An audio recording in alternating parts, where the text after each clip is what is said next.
எப்பா யாருப்பா நீ அப்பல இருந்து எங்க வீட்டு வாசல் முன்னாடியே நிக்கிற? உனக்கு என்ன வேணும்? ஐயா சாப்பிட்டு 2 நாள் ஆச்சுயா. காசு ஏதாச்சும் தர்மம் பண்ணுங்க ஐயா. நானே வெளியில போய் ஒரு டீ குடிக்க வக்கு இல்லாம தான் சுத்திக்கிட்டு அலையுதேன். இவன் என்கிட்ட தர்மம் கேட்டு அலையுதான். உன்னை பார்த்தா பசியில கேக்குற மாதிரி தெரியலையே. வீட்டை எதாச்சும் நோட்டம் பண்றியோ? ஐயோ கண்டுபிடிச்சிட்டானே. ஐயா பிரியாணி சாப்பிட்டு ஐஸ்கிரீமாக்கையா வெயிட் பண்றேன். என்னை பார்த்தா அப்படியா தெரியுது? சாப்பிட்டு 2 நாள் ஆச்சுயா. காசு இருந்தா கொடுங்க, இல்லைன்னா நான் அப்படியே கிளம்புறேன். மக்கள் பிடிச்சு பேசுறடா. உனக்கெல்லாம் பட்னியா தெரிஞ்சாதான் தெரியவே. அப்படியே போ எங்கிட்டாச்சும். என்கிட்டலாம் காசு இல்ல. நீ போனா போ.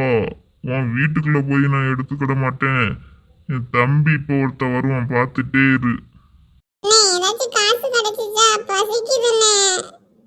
நானும் வரவன் போறவன்ட்டு எல்லாவற்றையும் கேட்டேன்டா. பிச்சைக்கார பயவுலாம் இருக்காங்க, எவனும் கொடுக்க மாட்டேக்காங்க. வா நம்ம வீட்டுக்குள்ள போய் ஆட்டைய போடுவோம்.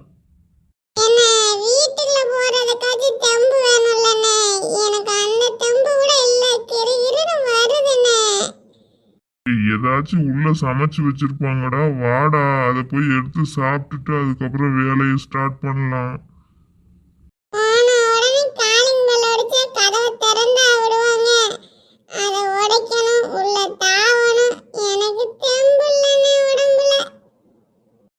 நான் கூட நைட்டு திங்காம உனக்கு 4 புரோட்டா வாங்கி தந்தவங்களடா. அதை தின்னுட்டுமா இனி பசிக்குங்க?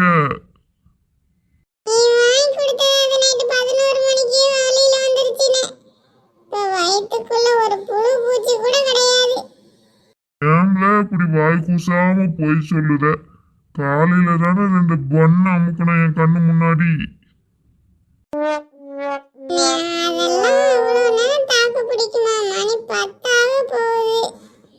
ஏய், நீங்க இன்னும் இந்த இடத்த விட்டு காலி பண்ணலையா? இங்க என்ன பண்ணிட்டு இருக்கீங்க? கிளம்புங்களா அங்கிட்டு. ஐயா இதாயா என் தம்பி. எனக்கு கூட நான் பசிய பொறுத்துக்கிடுவேன்யா.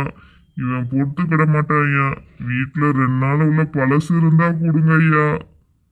உனக்கு போட்டுட்டா என் பொண்டாட்டி பிற எனக்கு எதை கொடுப்பா? அதான் எனக்கு இருக்கு. போயிட்டு வாங்க அங்கிட்டு.